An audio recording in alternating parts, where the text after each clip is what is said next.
বিশ্বনবী বসে আছেন, হযরতে ওমর সাথে বসা। একটা ভিক্ষুক এসে বলে, ইয়া রাসূলুল্লাহ, আমি সারাদিনের না খাওয়া, আমারে কিছু দেন। নবীজি পকেটে হাত দিলেন, দেখলেন একটা দিরহাম আছে। নবীজি ডাক দিয়ে বললেন, ওমর, আমার হাতে একটা দিরহাম আছে, আমি এই ফকিরকে কি দেব? হযরত ওমর বলেন, ইয়া রাসূলুল্লাহ, দিয়ে দেন। নবীজি দিয়ে দিলেন, লোকটা চলে গেল। হযরত ওমর ডাক দিয়ে বলে, ইয়া রাসূলুল্লাহ, আমি যদি নিষেধ করতাম তারপরও আপনি দিয়ে দিতেন, কারণ আপনাকে দান করা থেকে নিষেধ করেও মানা করা যায় না, ঠেকানো যায় না, বাধা দেওয়া যায় না। আপনি আমার কাছে জিজ্ঞাসা করলেন কেন?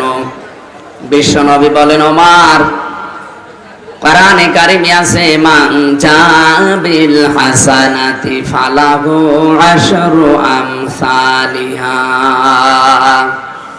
কোন মানুষ যদি দুনিয়াতে একটা ভালো কাজ করে, নেকির কাজ করে, মহান আল্লাহ তাকে কমপক্ষে 10টা নেকি দান করে। আমি তো দিরহাম দিয়ে নেকি পেয়ে গেছি। তুমি যে কথা বলে আমাকে সাহায্য করলে, সহযোগিতা করলে, তুমি যে একটু নড়াচড়া করলে, আমাকে একটু উদ্বুদ্ধ করলে, এজন্য তোমাকে আল্লাহ বঞ্চিত করেনি, একই নেকি দিয়ে দিয়েছে। সুতরাং আজকের এই ময়দানে ঘন্টা পরে ঘন্টা যারা সব কিছু বন্ধ করে দিয়ে বসে আছেন, কষ্ট স্বীকার করে কোরআনের জন্য, বিশ্বাস করতে পারেন আপনার 4টা মাহফিল শোনার সওয়াব আজকে হবে ইনশাআল্লাহ। সুতরাং এই নিয়ামত আপনার জীবনে আবার আল্লাহ আরো ফিরিয়ে দেবে। লা আজিদান্নাকুম, লামে তাকিদ, নুনে সাকিলা। আল্লাহ যেন মাইক হাতে নিয়ে ঘোষণা দিচ্ছে, একটি এলান শোনো, যদি শুকরিয়া আদায় করো নিয়ামতের ওটা অবশ্যই বাড়িয়ে দেব। আমরা সবাই স্বীকার করলাম এটা আমাদের জীবনের নিয়ামত। কথা বলেন না কেন?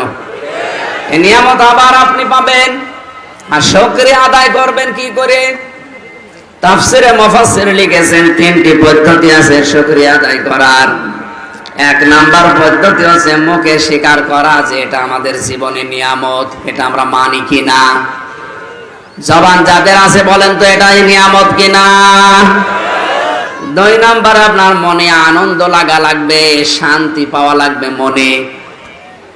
3 নাম্বারে এই নিয়ামত আল্লাহ যেভাবে ব্যবহার করতে বলেছেন ওইভাবে তার মর্জি মতো ব্যবহার করার নাম হচ্ছে শুকরিয়া আদায় করা। আজকের তেলাওয়াতকৃত আয়াত থেকে যে কথাগুলো শুনবেন, ওইগুলো আপনার প্র্যাকটিক্যাল লাইফে যদি আপনি সেট করতে পারেন, এরকম কোরআনের সম্পৃক্ত নিয়ামত আল্লাহ জীবনে আরো বাড়িয়ে দেবে। এখানে আফসোস করার কিছু নেই যে আজকে আমরা সময় মতো পাইনি তাই রাগ হচ্ছে না। এরকম সুযোগ আল্লাহ আপনাদের জীবনে আরো বড় বড় সুযোগ দান করবে। ওয়ালাইন কাফারতুম ইন আযাবি লাশাদীদ। যদি কেউ নাশকরিয়া করে, নিয়ামতের মর্যাদা না দেয়, দাম না দেয়, কদর না করে, তার জীবন থেকে আল্লাহ ওটা ছিনিয়ে নেবে এবং আযাবের ভেতরে ফেলে দেবে। ইন্না দিয়েছেন, লাম দিয়েছেন, 2টা গ্যারান্টি দিয়ে বলেছেন অবশ্যই আমি আল্লাহ তার জন্য আযাবের ভেতরে ফেলবো। বলেন নাউজুবিল্লাহ। যেন আমরা আযাবে পড়তে চাই না, আল্লাহর নিয়ামতের শুকরিয়া আদায় করছি, জবান খুলে বলছি আলহামদুলিল্লাহ। দরুদ আর সালাম পড়ছি আমাদের নবী মুহাম্মদুর রাসূলুল্লাহ সাল্লাল্লাহু আলাইহি ওয়াসাল্লামের প্রতি। সূরা তাওবা থেকে 36 নম্বর আয়াত পড়েছি, একটা অংশ, যেটা একটা শাবান মাস, এই মাস কেন্দ্রিক এই আয়াতটা খুব খেয়াল করে শুনবেন। আমরা অল্প সময় পাচ্ছি, এই জন্য খুব খেয়াল করে শুনবেন, খুব জরুরি না।